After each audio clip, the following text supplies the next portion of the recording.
What are you making today, Miss Martha? Well, Valentine's Day is coming up, so I'm making red velvet cookies. I'm going to preheat my oven to 375 first. Then I'm going to assemble the dry ingredients, and I'll cream my butters and sugars. But what's fun about red velvet cookies is I've already got a red stain on my thumb just from opening the red food coloring. So there's one or two methods once we get the dough made up. We're either going to roll them out by hand and put them on the parchment paper lined cookie sheets, but then you're going to get red hands. You probably got some, I know I got plenty of them left in there, boxes of the latex gloves that you had because of the pandemic, so you can put those on, but those are so awkward fumbling with the dough. You're going to check the texture of our dough and make sure that it's moist enough that I can do it by a little rolled teaspoon, and that way my hands don't have to touch it. But if you do get red food coloring, once you've finished all of your baking and everything's cooling on the racks, they've been iced and whatever, and you're washing up, you just got to put a little teaspoon of bleach in your dishwater, and it'll come right off your hands. So I'm really like, if I get red food color on my hands, I'm not going to panic about it. Don't sweat the small stuff in life. So what we've got to assemble is I've got plain flour, pecan flour, I've got Hershey's unsweetened cocoa. And I'm not sure if I had that right. I'm not in this box because I've used it for other cakes and things. So I also have some Toll House unsweetened cocoa if I run out, if I don't have enough in here for my measurements. I've got baking soda and salt. That's my dry ingredients. I'm going to cream together. I've got margarine, sugar, 1 egg. So once that's creamed together, I'll add my dry ingredients into the mixing, and once that's all formed into a dough, I'm going to add in my little red food color and my secret ingredient, which is just a titch of the strawberry extract, because that makes the chocolate pop, and it's a little surprise to it, not just tasting like a regular just old chocolate. It's like eating the top half of an Oreo cookie without the cream. But I got that situation solved here, because we're going to have a little cream cheese frosting or icing. Either way you're going to do it. If you want to have it as frosting, you can take one of the cookies and put some of the cream cheese mixture as a frosting and put another cookie on top of, and you can make a sandwich cookie like an Oreo out of it. If you want it thicker to do that with the frosting, you have to add more powdered sugar to the mix. If you want to do what I'm going to do, is because we're trying to, as we're older in life, you try to not eat as many sweets. I've tried to cut back the sugar in the recipes. I've tried to change all of my butters to margarine in the recipes. I tried not to use salt unless I have to. Same thing about with sweets. I'm just going to do a little of the cream cheese. I'm going to do it like a drizzle, like an icing. So if I have to thin mine down a little bit, I'll just put a little tinge of milk in with it, so it'd be thin enough for me to drizzle on top. And what's going to keep them from sticking together when I put them in the Tupperware is I have a few little pecans here that I'm going to crush even smaller than the pecan chips, just a little bit on top, so that'll be a little barrier between cookie to cookie to cookie to cookie, so they won't stick all together in the Tupperware when I set them aside. Which they're not going to last that long in Tupperwares around here anyway, because my husband's always taking a plate off to this guy, another plate over to the Bible study, one to this builder, one to this contractor, one to this neighbor, you know. Excuse me. Sorry, Miss Martha. Burped on camera. How do I edit that part out? I don't know. Anyway, we're going to keep rolling with the video. I'm going to get things set up, and I'll meet you over at the mixer in just a few minutes. I apologize for burping on camera. That was rude. Okay, we're over here at the mixing stand. I've got my sugar and my butter, my egg. We're going to cream in here. These are my dry ingredients, which are my plain flour, my pecan flour, my baking soda, and my salt. In this bowl here, which once we get this cream, let's go ahead and start up. I know my chihuahua's going to come barking. They don't like the sound of the mixer. Unless they're taking a nap. Okay, so once that cream's good, we'll sit here and we'll add the dry ingredients gradually. And the last thing that we'll put in is the red food color and the strawberry extract. I'll save time on the video. Okay, we're going to add the dry ingredients.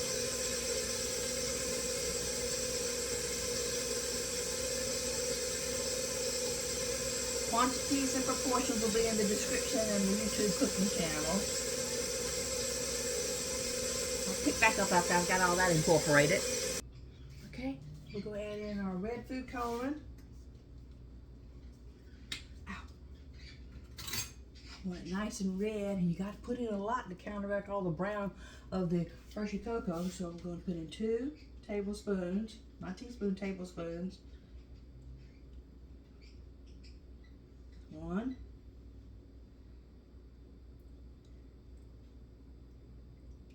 2.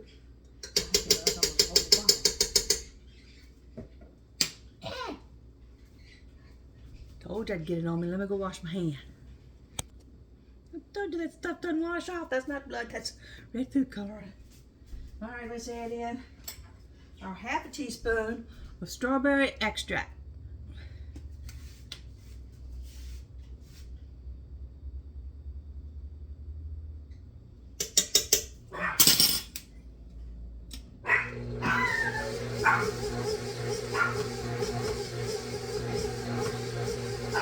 That mix good. I'll come over and I'll show you the dough.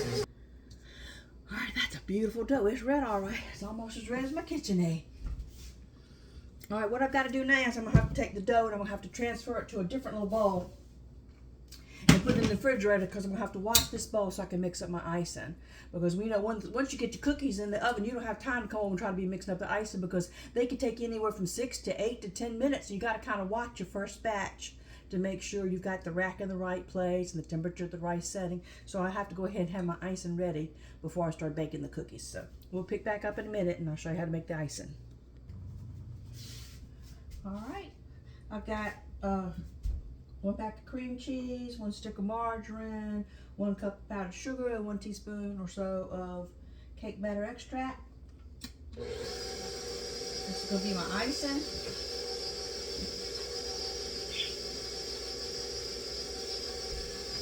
Let that go ahead and mix up. 1 or 2 things like I mentioned at the beginning of the video, I'm going to do mine as a drizzle. Sometimes I'll make it thicker. I'll add more powdered sugar to it. I'll make it thicker and I'll put it in the middle. I'll put 2 cookies together and I'll make like Oreo cookie.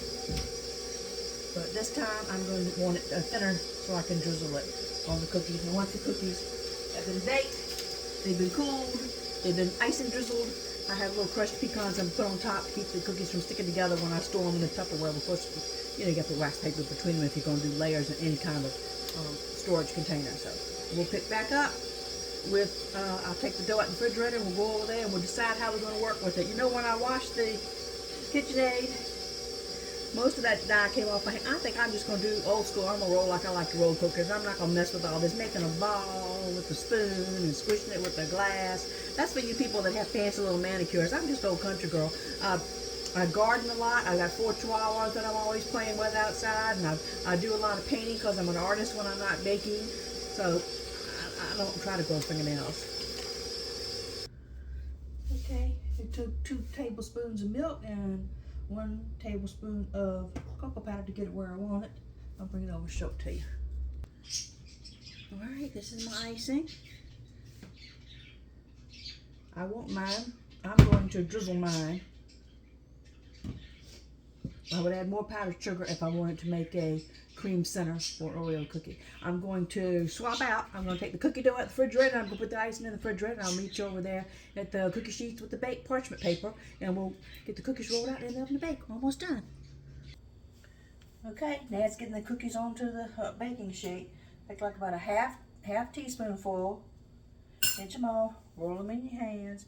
Like I said, you can put little rubber gloves on if you're afraid of getting red food coloring staining your nails. Give them about 1/2 inch, 3/4 inch. They're not going to spread that much. They will spread a little bit. And we'll bake them in once I finish doing the whole sheet, we'll bake them in 375 oven for 8 minutes.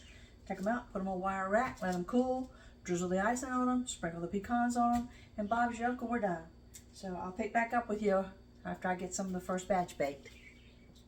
Go get a cup of coffee and I'll see you in a minute. I'm rocking right along here, but I'm going to share a little tip with you, because if you're going to sit here and try to cut you off a little 1/2 teaspoon, roll it, put it down, you know, that can get tedious, and you can start looking at this and you can start saying, I'm going to be here the next 4 hours rolling out these cookies. What I'm going to do is I take my spoon and I cut me off from the side of the bowl where I've got a nice firm dough like this. I go ahead and portion me out 1/2 teaspoon. I'll put off to the side. I'll portion me out another 1/2 teaspoon. I'll put it out to the side. I know that I'm getting 7 on a row, so I'll do at least 7 or so. Then I'll stop. And it's much easier when you already have them pre-portioned out for you to just mash it twice with your finger. Boop, there it goes. Take it up. 1, 2, 3 rolls. 1, 2, 3. Mash it with your little finger. Look how easy that is. Look how much faster. Look like I'm rocking and rolling here when I've got them pre. So that's your tip for the day. Okay, I haven't even used half the dough yet. I'm just shy of 6 dozen cookies here. I got 70. So I'll put these in to bake and come back and do the next cookie sheet. When these come out, I'll redo this cookie sheet and so on and so on and so on until I've used up all my dough. If it looks like you're thinking, wow, that's too many cookies, I can cut the recipe in half. You don't have to bake this many, but like I said, I like to share. Lots of people don't have somebody that bakes homemade goods, and when I bake, I like to share. So I'll put these in the oven and be right back. Timer's beat. Let's get the cookies out of the oven.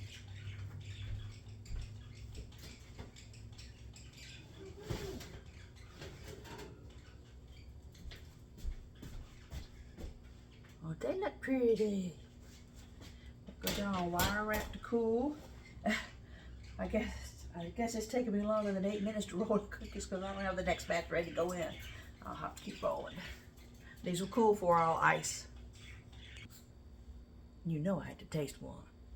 So I got a little icing drizzled on them, a little bit of pecans sprinkled on top. You hear that crunch? Mmm. That's a good cookie. Perfect bake.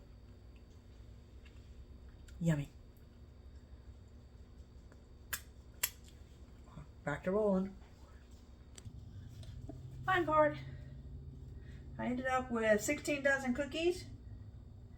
And now I'm just doing my Jackson Pollock drizzle. Actually, I should be throwing it more if I'm doing it Jackson Pollock.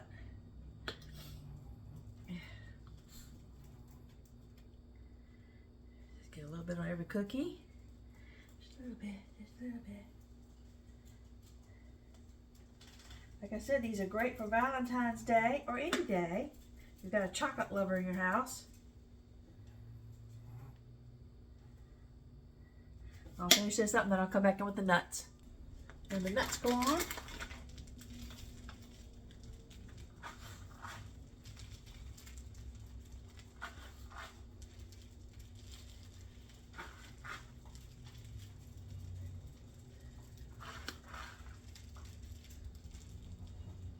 I'll let them set up and then I'll move them over to the little storage unit. Whether it's going to be a Tupperware or gift plates.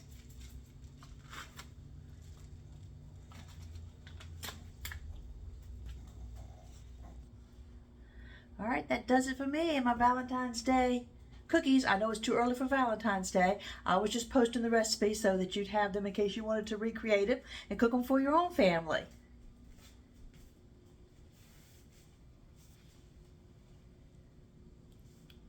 Yummy cookies. Thanks for watching. Full recipes on my YouTube cooking channel.